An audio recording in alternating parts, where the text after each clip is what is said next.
Good morning, Alex and friends. I'm Grace. Today is Friday, May 9th, 2025, and you're listening to Alex's News.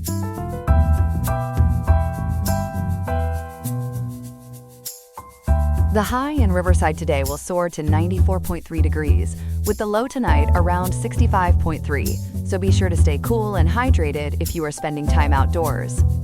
Coming up on today's episode, we'll take a closer look at the significant policy reversal at the Pentagon concerning transgender service members and what's driving this important change.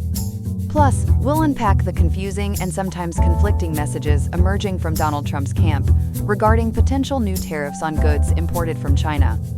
We'll bring you the latest on these stories and more right after this on Alex's News. Stay tuned.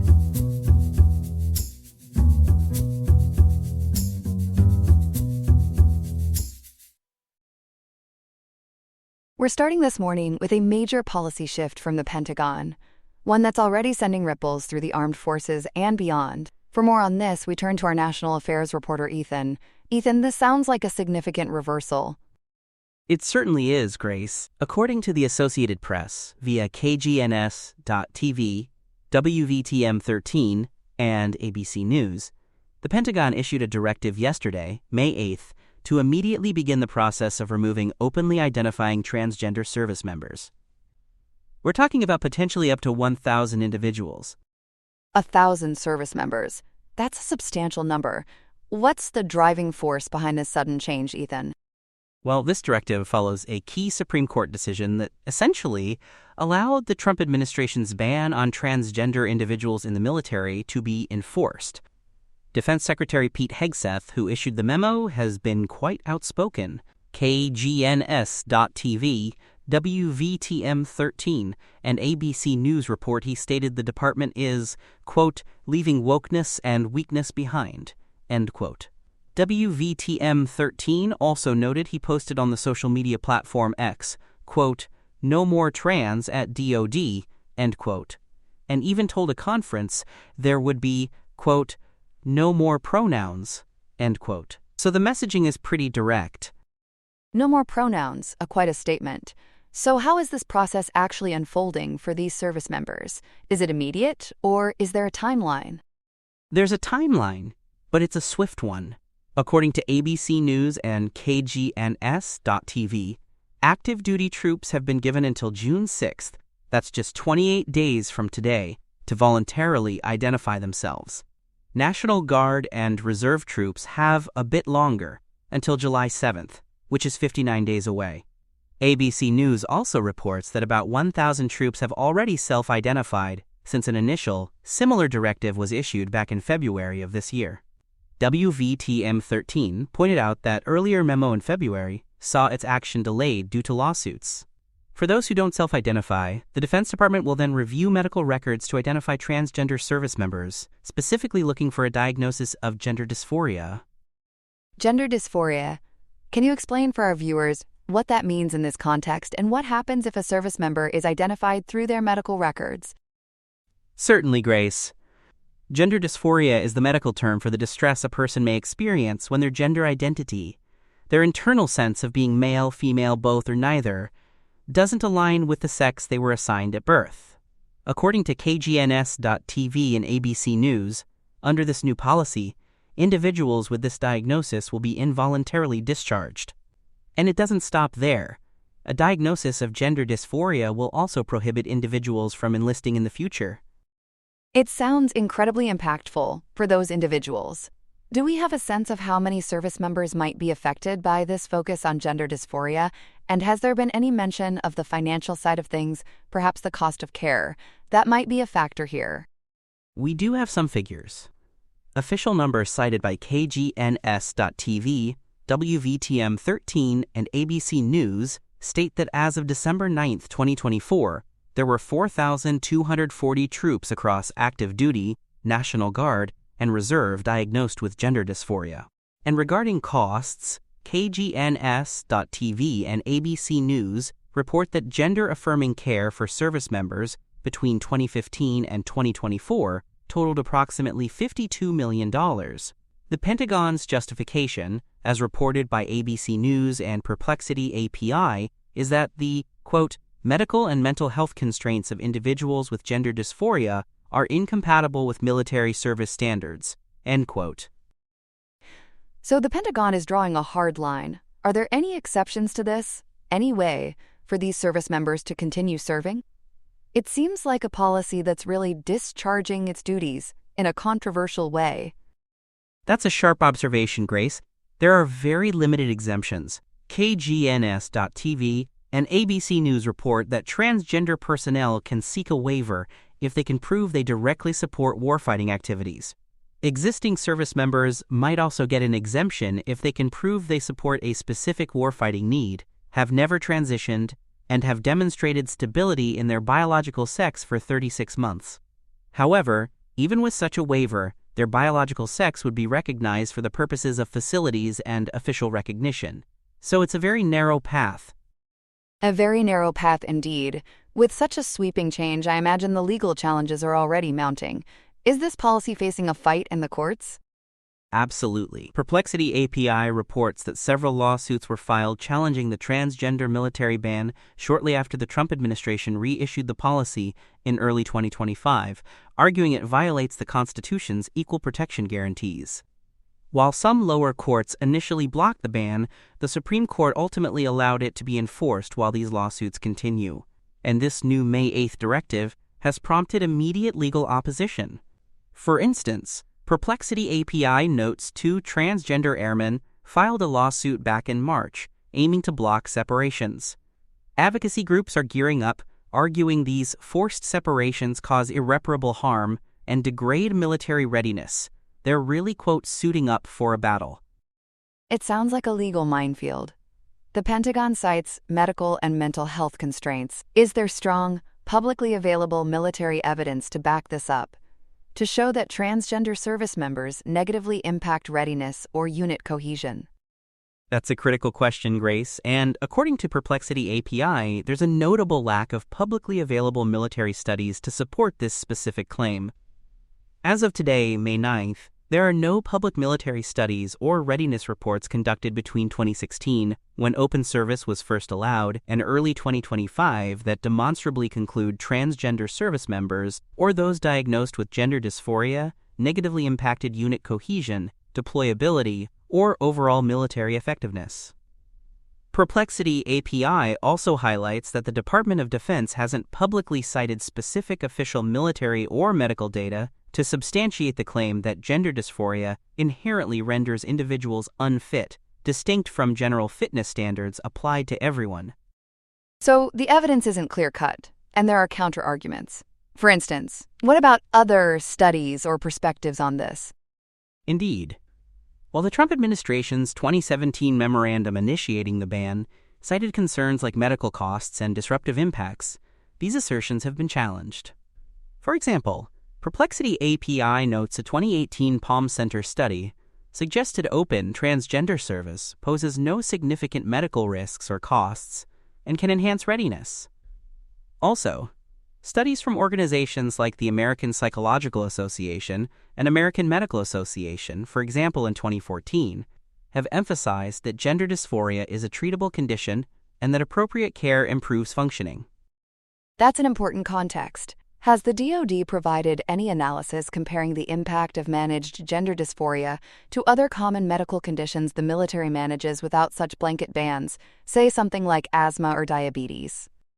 That's another key point raised by Perplexity API. As of today, there are no publicly available Department of Defense analyses or studies that differentiate the impact of managed gender dysphoria on military readiness, deployability, and unit cohesion from that of other common medical or psychological conditions, such as depression, anxiety, PTSD, diabetes, or asthma. These are conditions that also require ongoing care, but do not automatically result in a blanket policy of discharge or a ban on service. The publicly available information just doesn't reference any comparative data on how managed gender dysphoria's impact on readiness or cohesion differs from other conditions the military permits and manages. It seems the policy is marching forward without that specific public justification. a complex and rapidly developing situation with profound implications for many. Ethan, thank you for breaking down this first major story for us this morning, and for keeping us attuned to the details. And for our second story this morning, we're turning our attention to the high-stakes world of international trade, specifically the complex dance between the United States and China. Joining us to unpack the latest developments is our economics reporter, Chloe. Chloe, it sounds like we're on the brink of new talks, but the signals from Washington are a bit like a tangled trade route. That's a great way to put it, Grace. We're definitely seeing some mixed messages. On one hand, President Trump has publicly stated a firm position. The South China Morning Post reported around today, May 9th, that the president said the U.S. would not lower tariffs on Chinese imports just to get these talks started. Bloomberg News echoed this on May 8th, reporting Mr. Trump was unwilling to make such a concession. So a hard line to begin with. What about the specifics of these upcoming talks? Well, Perplexity API noted that on May 7th, during the swearing-in of the new U.S. ambassador to China, President Trump emphasized that tackling issues like fentanyl imports would be a key part of the dialogue, rather than tariff reductions being a precondition. The talks themselves are scheduled to take place in Switzerland. Switzerland, a neutral ground for what could be some rather charged discussions. But you mentioned mixed signals. What's the other side of this coin, Chloe? Indeed. Despite those firm statements, other information suggests a potential softening. A Perplexity API summary, based on information available today, May 9th, indicated President Trump is actually floating the idea of a significant 80% reduction in these tariffs ahead of the meeting. 80%? That's a huge cut. Where is that specific figure coming from?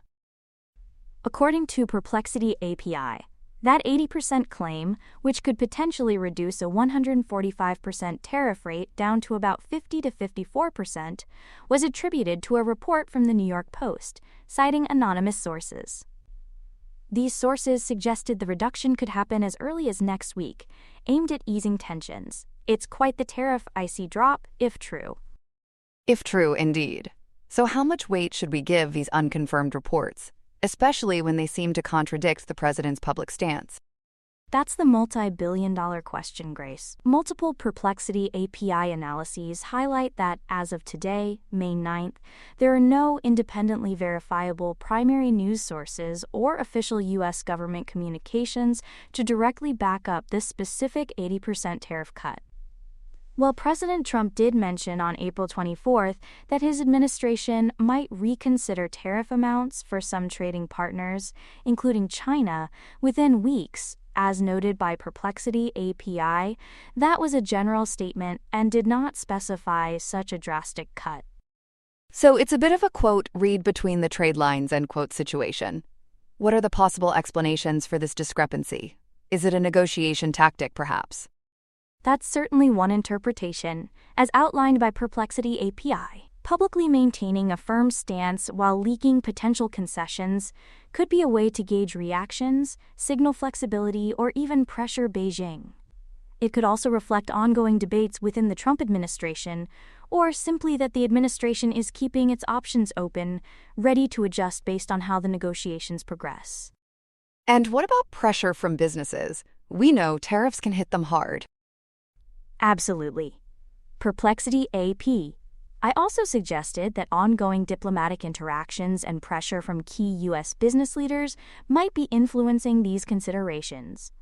Executives from major retailers like Walmart, Target, and Home Depot reportedly urged the administration to ease tariff burdens during an April meeting. They're likely hoping for some relief from these import duties.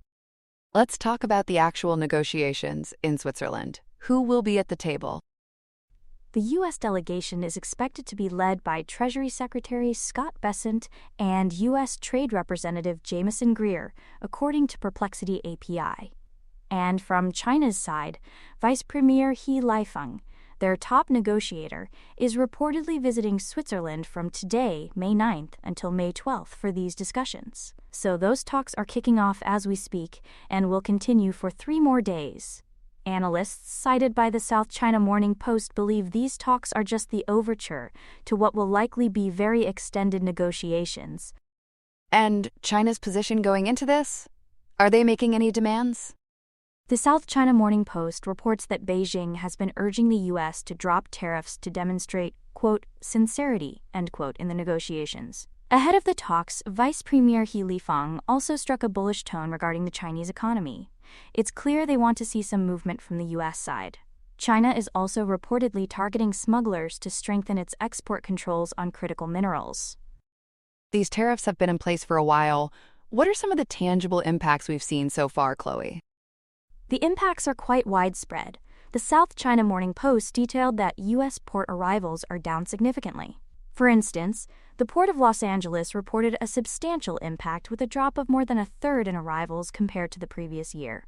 However, Chinese exports have shown resilience, with an 8.1% monthly increase in April, exceeding market expectations, again according to the South China Morning Post. So a mixed bag there, too. What about businesses in places like Hong Kong or the broader global economy? Some Hong Kong companies are definitely feeling the squeeze. The South China Morning Post mentioned an aluminium firm reconsidering opening an overseas factory to avoid being, quote, crushed, end quote, by the trade war, and Cathay Pacific's cargo business is anticipated to decline sharply. Globally, the same source noted some Asian family offices are reducing their exposure to U.S. assets due to Trump's tariffs. There's also a growing recognition of the need to diversify sources of critical minerals, like tungsten. It sounds like a complex web with far-reaching consequences. And all this is happening in a broader context too, right? Exactly. President Trump recently announced a U.S. trade deal with Britain, an event reported by the South China Morning Post, which, along with hints of eased China tariffs, contributed to improving global trade sentiment, as noted by Trading Economics. Yet, we also saw the Trump administration declare a national emergency in April under the International Emergency Economic Powers Act, imposing a 10% baseline tariff on all countries, as Perplexity API mentioned, illustrating a generally tough stance on trade. It sounds like a complex web with far-reaching consequences. Thanks so much for breaking that all down for us, Chloe, and for navigating this great wall of information. My pleasure, Grace. It is certainly a developing story, and we are drawing on insights from a range of outlets like the South China Morning Post, Bloomberg News, the New York Post, and analyses from Perplexity API, as well as economic indicators from Trading Economics to piece it all together. Here are some other headlines. In Washington, FEMA's acting administrator, Cameron Hamilton, has been abruptly replaced. Hamilton was dismissed on May 8th, just one day after testifying before a House Appropriations Subcommittee, where he opposed the potential elimination of FEMA, a stance contradicting recent rhetoric from Homeland Security Secretary Kristi Noem and the Trump administration. Hamilton was summoned to DHS headquarters and informed of his firing by Deputy Secretary Troy Edgar and Senior Presidential Advisor Corey Lewandowski. His biography was immediately removed from FEMA's website. David Richardson, a former Marine Corps officer with no prior disaster response experience, has been appointed as the senior official performing the duties of the FEMA administrator. This leadership change occurs as a review council explores reforms that could include dismantling the agency. Also in Washington, President Trump fired Carla Hayden, the Librarian of Congress, on May 9th. Hayden, the first woman and first African American to hold the position, was informed via email that her service was terminated effective immediately, just a year before her 10-year term was set to expire. The dismissal follows criticism from conservative groups accusing library leaders of promoting radical content. Democrats have strongly condemned the move, with House Minority Leader Hakeem Jeffries calling it a disgrace and an unjust decision, linking it to efforts to ban books.